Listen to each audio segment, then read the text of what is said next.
तो आज से मैं और कुछ नया कुछ सोच रहा हूँ। मैं thought of the day, word of the day, history fun fact day of the day, fact of the day, ऐसे करके 4 चीज़ें मैं बताऊँगा, 4 चीज़ें एक्सप्लेन करूँगा एक वीडियो में। फर्स्ट आएगा थॉट ऑफ द डे।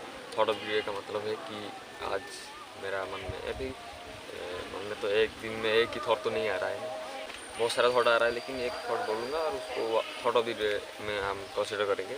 तो आज का थॉट ऑफ द डे ये है कि आप सुने होंगे जनरली, अगर खाए अगर नॉन वेजिटेरियन हो या फिर वेजिटेरियन हो तो कुछ भी हो, लेकिन अगर सुने होंगे कि मीट खाएगा या फिर मछली खाएगा, फिश खाएगा या फिर मीट खाएगा। मीट का बेसिकली मतलब होता है मांस, और मछली फिश का मतलब भी मांस होता है, मछली होता है, मछली खाएगा या फिर मीट खाएगा तो मांस खाएगा। तो हम मांस को अलग कंसिडर करते हैं, लाइक चिकन और मटन वगैरह को हम मांस बोलते हैं, और फिशेस को मछली बोलते हैं और फिश बोलते हैं, या फिर हम उसको मछली ही बोलते हैं जनरली। और फैक्ट क्या है कि थॉट क्या है कि मैं सोचा कि हम तो हमारे जॉइंट वगैरह को मूवमेंट कर रहे हो, बॉडी मूवमेंट के लिए हम मसल होता है हमारे बॉडी में। तो उसी तरह मैमल्स मतलब जो गोट वगैरह है, चिकन वगैरह है, हेन वगैरह है, उनका भी मसल ही होता है। और फिश के केस में क्या है, मतलब उनका क्या, वो हम जो खाते हैं वो क्या मसल नहीं है या फिर और क्या है, तो वो भी एक मसल ही होता है। फिश का जो बॉडी में जो होता है, हम खाते हैं जिस पार्ट को, वो भी मसल होता है। आप खाए होगे या फिर नहीं खाओगे, या फिर लोग जो खाते हैं फिश का जो पार्ट वो होता है उनका मसल, वो भी सेम होता है। जैसे कि गोट हो या फिर चिकन हो, राम हो, हम ह्यूमन हो, उन हमी के तरह ही वो भी मसल ही होता है, उनका ही मसल ही होता है। बायोलॉजी में इसको स्केलेटल मसल कहते हैं, जो बोन के ज़्यादा अटैच होता है, जो उनको मूवमेंट के लिए काम करता है। वो जॉइंट मूवमेंट के लिए ही काम करते हैं। हम जैसे मूवमेंट वगैरह करते हैं, जैसे हो या फिर नेक का मूवमेंट हो, आई मूवमेंट हो, आई में मसल होता है, तो उसी तरह वो भी मूवमेंट करते हैं मसल के जरिए। तो आप बोलोगे कि ये डिफरेंट क्यों है, जान तो लिए कि फिश का भी मसल ही होता है, हम जो पार्ट खाते हैं, फिर हम जो पार्ट खाते हैं वही मसल होता है, लेकिन डिफरेंस क्यों है, हमको अलग क्यों लगता है। मांस अलग लगता है, मछली अलग लगता है, कुक अच्छे से इजीली हो जाता है, मछली जो है वो इजीली कुक हो जाता है, मांस जो है मतलब मीट जो है वो लेट लगता है, या फिर उसका प्रोसेस अलग होता है, अलग नहीं तो लेकिन टाइम लगता है, टाइम कंज्यूमिंग है। तो क्यों होता है और अलग क्यों है जब खाते हैं, या फिर हाथ को टॉपिंग के बारे में बात करें तो अलग क्यों है। तो उसका रीज़न है कि वो पानी में रहते हैं, मछली जो है पानी में रहते हैं, हम लैंड पे रहते हैं, एयर में हम फ्लो करते हैं, वो पानी में रहते हैं। उसके लिए उनका जो मसल है वो डिफरेंट लगता है हमको खाने के लिए, खाने के बाद हो या फिर हाथ मारने के बाद हो या फिर कुकिंग के मेथड के बारे में बात हो, तो वो डिफरेंट है हमारे मसल से। तो अलग क्या है, मसल फाइबर है वो शॉर्ट होता है, छोटा छोटा होता है, हमारे कंपैरिजन में छोटा होता है। ये पूरा मसल बाइसेप मसल जो है ये इतना बड़ा, वो उनका इतना नहीं है। मसल फाइबर के बारे में बात हो रही है, पूरी ओवरऑल मसल के नहीं।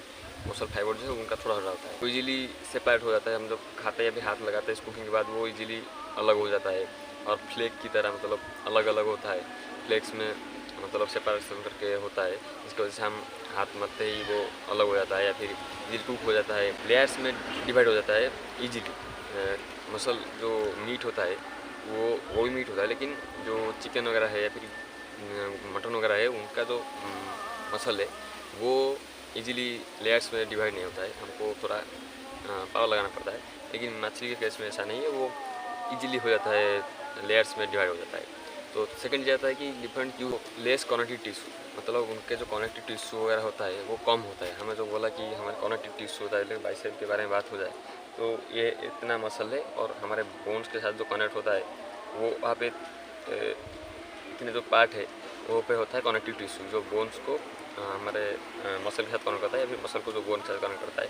ऐसा है हमारे रिस्ट के भी बारे में बात करें तो वैसा ही यहाँ पे है हमारा मसल वगैरह है, यहाँ भी मसल नहीं है, तभी हमारे रिस्ट और लोगों की रिस्ट छोटे लगता है, जब इसका उनका चर्बी होता है वो थोड़ा फूला लगता है। लेकिन अगर मेरी तरह कोई थोड़ा बहुत सारा लीन है और स्किनी है तो उनका जो कलाई है बहुत छोटी लगेगा, क्योंकि वहाँ पे मसल ही नहीं होता, यहाँ पे मसल होता है। मसल बढ़ाने के बाद भी ये छोटे रह जाएगा, क्योंकि अगर यहाँ पे मसल ही नहीं है तो मसल कैसे बढ़ाएंगे। यहाँ पे कनेक्टिव टिश्यू बेसिकली होता है, तो तभी उनका कम कनेक्टिव टिश्यू होगा। मतलब अगर मछली हम अगर पानी में रहते तो मेरा हाथ जो इतना ज़्यादा मतलब कलाई वो बहुत और भी बहुत ज़्यादा मतलब पतली हो जाती है। इतनी मोटी है, मतलब जितनी भी है इससे और इसका आधा या फिर इसका 1/3 1/3 पार्ट हो जाता, क्योंकि पानी में हमको इतना ज़्यादा क्वालिटी टिश्यू का ज़रूरत नहीं होता है। जैसे मछली के केस में उनका क्वालिटी टिश्यू बहुत कम होता है क्योंकि वो पानी में रहते हैं और हम रहते हैं लैंड पर, जिसकी वजह से हमको ग्रेविटी के अगेंस्ट उनको ग्रेविटी को सपोर्ट करने के लिए हमारा बॉडी हमारे अंदर बहुत ज़्यादा ही ज़्यादा क्वान्टिटी में क्वान्टिटीज होता है, कनेक्टिविटीज होता है। मसल केस में कम होता है, नहीं होता है, नहीं कम होता है। हर चीज़ डिफरेंस क्यों मतलब अलग क्यों है कि रेड वाइट मसल होता है और रेड मसल दोनों तरीके का मसल होता है मछली केस में, हमारे जैसे नहीं, ह्यूमन केस नहीं। मछली केस में अलग अलग होता है, मतलब कुछ मछली के पास रेड मसल होता है और कुछ मछली के पास वाइट मसल होता है, या फिर रेड मसल थोड़ा ज़्यादा होता है, वाइट मसल थोड़ा कम होता है, या फिर वाइट मसल थोड़ा ज़्यादा होता है, रेड मसल थोड़ा कम होता है। ऐसे अरेंज होता है। रेड मसल वाइट मसल का क्या काम है? वाइट मसल जो होता है वो क्विक ब्रस्ट के लिए, मतलब टॉर्क होता है, कितने जल्दी हमारे बाइक के केस में करते हैं कितने ज़्यादा स्पीड से वो 0 से 60 या फिर 0 से 10 लेगा, मतलब 100 लेगा। इसी तरह एक क्विक ब्रस्ट, मतलब हम देखेंगे वीडियोस में एक जो कछुआ होता है वो खाने के लिए ट्राई कर रहा होगा और मछली धीरे से ऐसे होगा, जब कछुआ फटक कर जब मुँह बंद करेगा तो मछली यहाँ से यहाँ पर कब चलाएगा पता नहीं होगा, मतलब पता नहीं चलेगा, 1 सेकंड के अंदर ही वो सब काम हो जाएगा। तो इसी तरह इसको बोलते हैं क्विक ब्रस्ट। इतना जल्दी से वो मतलब एक्सीलरेट कर रहा है या फिर डायरेक्शन चेंज कर रहा है या फिर मतलब स्टैंडिंग पोजीशन से रेस्टिंग पोजीशन से मूवमेंट कितना जल्दी दे जाता है। ब्रस्ट जो होता है वो हाइट मसल को जितना ज़्यादा होगा मछली के अंदर तो उतना ज़्यादा ब्रस्ट करेगा।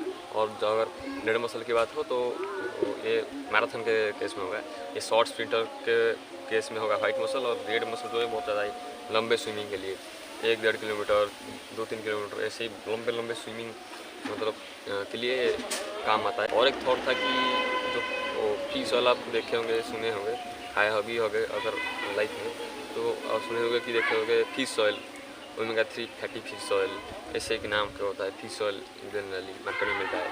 वो बेसिकली क्या तो मछली के फैट से आता है। हम जनरली अगर जो मछली खाते हैं उसमें स्किन होता है, उसके बाद उसका मसल आ जाता है, मतलब जो मीट खाते हैं हम मतलब मछली खाते हैं। और देखे भी होंगे वेजिटेरियन अगर आप हो या फिर और कुछ नॉन वेज के सिवाय, तो आप देखे होंगे कि चमड़े के बाद मसाला जाता है तो फैट का रह गया। तो बहुत सारे मछली में फैट ज़्यादा नहीं होता है, फैटी फिशेस में ही फैट होता है।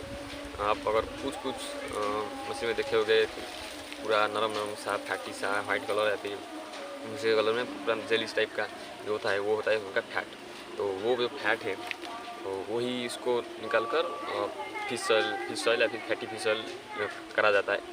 बॉडी फैट से या फिर लिवर से लिया जाता है। बॉडी फैट से मोस्ट ऑफ द केसेस लिया जाता है और कुछ स्पीसीज में होता है, मछली स्पीसीज होता है उनके लिवर से भी लिया जाता है फैट को। आज का वर्ड ऑफ द डे है टेनासिटी। टेनासिटी का मीनिंग है strong determination to keep going even when things get difficult. मतलब इतना ज़्यादा डिफिकल्ट होते पर भी, मतलब होने पर भी मेथड जो होता है आपका काम जो होता है उसके बाद भी अगर आप उसको कंटिन्यू करते हो तो वो होगा आपका टेनासिटी। अगर काम कर रहे हो या फिर कोई लाइक साइकिलिंग कर रहे हो 5 किलोमीटर की, बहुत ज़्यादा आपका पैर फटीग हो रहा है, इसमें 5 या फिर 25 लिया जाए तो 25 किलोमीटर अगर साइकिलिंग कर रहे हो लगातार करने की ठान लिए हो और चैलेंज दे रहे हो खुद को या फिर कुछ कर रहे हो या फिर किसी जगह पर जा रहे हो इमरजेंसी है, तो वहाँ पर अगर पेड़ फटीग हो जा रहा है और कुछ आपको प्यास आ रहा है या फिर और कुछ हो रहा है, तो आप अगर उसको बिना रेस्ट के अगर कंटिन्यूसली जा रहे हो उसको बोलेंगे टेनासिटी। टेनासिटी बेसिकली ये है कि आपको गिव अप नहीं करते हो, इतना डिफिकल्ट हो रहा है, इतना से ज़्यादा ना डिफिकल्ट हो जाए, आपका मसल फटीग हो जाए, आपका साइकिल का टायर का प्रेशर कम हो जाए या फिर हैंडलिंग ब्रेकिंग ख़राब हो जाए, इसी एग्जाम्पल के बारे में बात कर रहा हूँ, तो आप कंटिन्यू कर रहे हो तो आपको ये टेनासिटी आपका बहुत ज़्यादा स्ट्रॉन्ग होगा। तो एग्जाम्पल सिंपल मीनिंग के बारे में बात हो जाए, आप गिव अप नहीं करते हो वो नहीं है, मतलब टेनासिटी का मतलब ये नहीं है कि आप गिव अप नहीं करते हो। टेनासिटी का मतलब ये है कि इतना डिफिकल्ट जा रहा है लेकिन आप तभी गिव अप नहीं करते हो। ईजी थिंग है लाइक मैं एक पत्ता उठा लिया और उसको फाड़ लिया, ईजी था, मैं गिव अप नहीं किया। ऐसे अगर मैं इसको कहाँ से छोड़ूंगा, यहाँ से एक मोटी सी क्या आ गया जिसकी वजह से ये डिफिकल्ट हो जाए, लेकिन मैं गिव अप कर दिया तो टेनासिटी नहीं है। मैं अगर दम लगा कर इसको छोड़ दूंगा तो अभी होगा टेनासिटी। मतलब एक पत्ती में ये है सॉफ्टवेयर पार्ट हो गया, अच्छे से छूट गया इजी पार्ट, लेकिन यहाँ पे हार्ड पार्ट आया। अब यहाँ पे मैं गिव अप नहीं किया, कंटिन्यू करा और डिफ़िकल्टी के बाद भी मैंने चीर दिया पत्ते को, तो ये होगा टेनासिटी। एग्जाम्पल के बारे में बात करें तो हिज, तो एग्जाम्पल होगा कि his tenacity help him to transfer his body and mind set. तो सेकेंड एग्जाम्पल होगा with enough tenacity even average skill can become extraordinary. मतलब आप एक छोटा छोटा स्किल लाइक कैमरा करके बोलना हो गया, एक एवरेज स्किल नहीं है, ये एक्स्ट्राऑर्डिनरी स्किल है। लेकिन और एक चीज़ के बारे में बात हो जाए, बोलना एक एवरेज स्किल है। मतलब हर कोई मोस्ट ऑफ दी लोग है जो बोलते हैं, लेकिन मैं इसको एक्स्ट्राऑर्डिनरी बोल लूँगा कि टेनासिटी इतना डिफिकल्ट हो जाए। मैं सीखता रहूँगा, नया स्किल सीखता रहूँगा, दूसरों को कैसे बताए, स्टोरी टेलिंग वगैरह हो गया, कुछ और कुछ चीज़ें हो गया, उसको सीख कर लोगों को बताऊँगा। मतलब बताऊँगा नहीं तो मैंने खुद के ऊपर इम्प्लीमेंट करूँगा, खुद को इम्प्रूव करूँगा, तो वो होगा टेनासिटी। मैं एक एवरेज स्किल को बहुत ज़्यादा एक्स्ट्राऑर्डिनरी ले गया और फ्यूचर में कोई भी एक पब्लिक स्पीकर वगैरह बन जाओ या फिर ब्रांड प्रमोटर वगैरह बन जाओ और कुछ बन सकता हो, वो मैं एवरेज स्किल को एक्स्ट्राऑर्डिनरी पर ले गया। फैक्ट ऑफ द डे ये है कि आपका ब्रेन जो है बॉडी का 20% एनर्जी लेता है, कंज्यूम करता है 20%। इवन आपका जो ब्रेन है वो आपके बॉडी का 2%, ओनली 2% है, लेकिन फिर भी वो आपका बॉडी का 20% एनर्जी कंज्यूम करता है। मोस्टली जो होता है ग्लूकोज एंड ऑक्सीजन होता है। तभी जब ब्रेन का टास्क क्या है कि जब आप स्टडी वगैरह करते हो, मैथ वगैरह पढ़ते हो, रट्टा मारते हो, कुछ भी करते हो स्टडी वगैरह में, तब आपका ब्रेन कंज्यूम करेगा। फिर आप सेल्फ इम्प्रूवमेंट में कोई कोर्स वगैरह सेट कर रहे हो, आप माइंड काम कर रहा है, तभी आपका बॉडी जो है, आपका माइंड जो है वो एनर्जी कंज्यूम कर सकता है। आप कोई नया स्किल सीख रहे हो, आप अगर कोई नया स्किल सीख रहे हो, तभी आपका बॉडी जो ब्रेन है वो ज़्यादा एनर्जी लेगा, कंज्यूम करेगा। तभी आपको अच्छा स्लीप, अच्छा न्यूट्रिशन, आपका अच्छा हाइड्रेशन रखना चाहिए, हाइड्रेटेड रखना चाहिए आपका बॉडी को। तभी आपका माइंड भी, आपका ब्रेन भी हाइड्रेटेड रहेगा, एनर्जेटिक रहेगा। स्पेशली अगर आप टीनेजर हो तो आपके लिए बहुत ज़्यादा इंपॉर्टेंट हो जाता है आपका स्लीप, आपका न्यूट्रिशन, आपका हाइड्रेशन। या आपका ब्रेन अभी ग्रो हो रहा है, अगर इस वक्त आप उसको अच्छा न्यूट्रिशन, आपका स्लीप, अच्छा हाइड्रेशन नहीं दोगे तो आपका ग्रोथ स्टॉप हो जाएगा, फिर स्लो हो जाएगा, जिसकी वजह से आपको इतना ज़्यादा पोटेंशियल होता है आपका ब्रेन का ग्रो होने के लिए, आप नहीं हो पाओगे। अब history fun fact of the day ये है कि रोमन्स जो होते थे वो 2000 साल पहले भी उनका एक शॉपिंग मॉल होता था। 2000 साल पहले, जो अभी कॉमन हो गया शॉपिंग मॉल वगैरह, मार्केट कॉम्प्लेक्स वगैरह जो है, शॉपिंग मॉल वगैरह है वो, जहाँ पर बहुत सारा दुकान वगैरह होते हैं, वो 2000 साल पहले भी था एक। उसके बाद नहीं, मतलब कंटिन्यू नहीं हो पाया ड्यू टू वार वगैरह। उसके बाद बहुत टाइम के बाद शॉपिंग मॉल वगैरह आया, लेकिन 2000 साल पहले आप इमेजिन करो, 2000 साल पहले वहाँ पे शॉपिंग मॉल था। इसको बोलते हैं ट्रांजांस मार्केट, क्योंकि जब ट्रांजांस का रूल चलता था रोम में, तभी ये हुआ था, मार्केट खुला हुआ था। लेकिन बहुत ज़्यादा बड़ा चीज़, पूरे इंटायर रोम में भी इतना ज़्यादा अच्छा चीज़ नहीं है, बड़ा अच्छा चीज़ है। तो वो जो लीडर है उसका नाम पे ही रख देगा, उसका शासन चल रहा था तभी, तो ट्रांजांस मार्केट के नाम पे था। वहाँ पे 150 से ज़्यादा था, मतलब शॉप वगैरह था, ऑफिस वगैरह था। ऑफिस के मतलब लैपटॉप बनाने वाला ऑफिस नहीं है, ऑफिस आप सोच सकते हो 2000 साल पहले कैसा ऑफिस होगा। आप सोचो कि आप 2000 साल पहले 150 से ज़्यादा शॉप था, 150 से ज़्यादा, 150 से ज़्यादा, सोच सकते हो कितना बड़ा एरिया होगा, फिर ज़्यादा बड़ा बिल्डिंग टाइप का होगा। तो सोच सकते हो वहाँ पे स्पाइसेस, फ्रूट्स वगैरह, स्पाइसेस, वॉथेस और सब चीज़ें होता था। स्पाइसेस का मतलब आप नहीं समझोगे कि मिर्ची टाइप का चीज़ है। लोग वो इतना ज़्यादा, मतलब एक चीज़ है कि लोग नहीं जानते हो कि स्पाइस का मतलब होता है, वो समझते हैं कि तीखी का मतलब स्पाइस होता है, नहीं, स्पाइसेस का मतलब होता है मसाला जो आप यूज कर सकते हो, गरम मसाला, धनिया मसाला, ऐसा कुछ उसको बोलते हैं स्पाइसेस। ऐसे बहुत सारा स्पाइसेस होता था, वो वहाँ पे बिक्री हो रहा था। तो इधर वीडियो अगर आपको कोई क्वेश्चन होगा तो कमेंट होगा ना, मैं आपका आंसर दे दूँगा।